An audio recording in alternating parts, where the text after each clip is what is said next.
Student attendance সেটিংয়ে আপনাদের আবারও স্বাগতম। এখানে আমরা স্টুডেন্ট অ্যাটেন্ডেন্স কাউন্টিং করার জন্য একটি ডিভাইস ব্যবহার করতেছি। এই ডিভাইসটি সাধারণত প্লাগ অ্যান্ড প্লে এবং আমরা খুব সহজে শুধুমাত্র ইউএসবি পোর্টে কানেকশন সেটিংয়ের মাধ্যমে ডিভাইসটিকে ইনেবল করা যায়।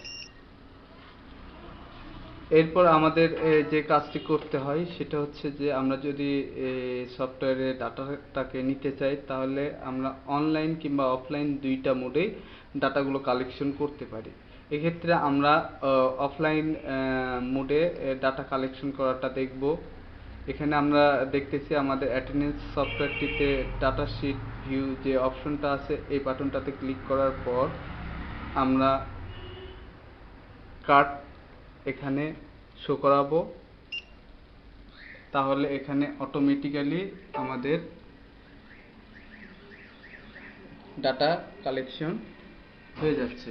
এরকম আমরা বিভিন্ন আইডি হতে ডাটা কালেকশন করে নেব। খুব দ্রুত ডাটা কালেকশন হয়।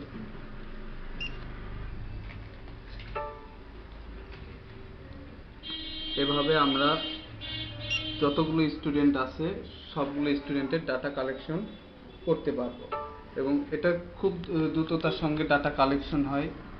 এখানে যত স্পিডে দেওয়া সম্ভব তত স্পিডে ডাটাগুলো কাউন্টিং হবে।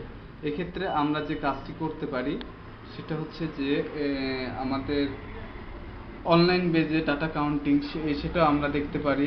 এক্ষেত্রে আমাদের অনলাইনের ইউআরএল যেটা আছে এই সেকশন থেকে আমরা ডাটা কাউন্টিং করতে পারি। এক্ষেত্রে আমাদের ইউজার পারমিশন একটা অপশন দেওয়া আছে, সেখান থেকে আমরা এই অপশনটাতে পাসওয়ার্ড দেব এবং পাসওয়ার্ড দিয়ে সেখান থেকে কাজটা করব।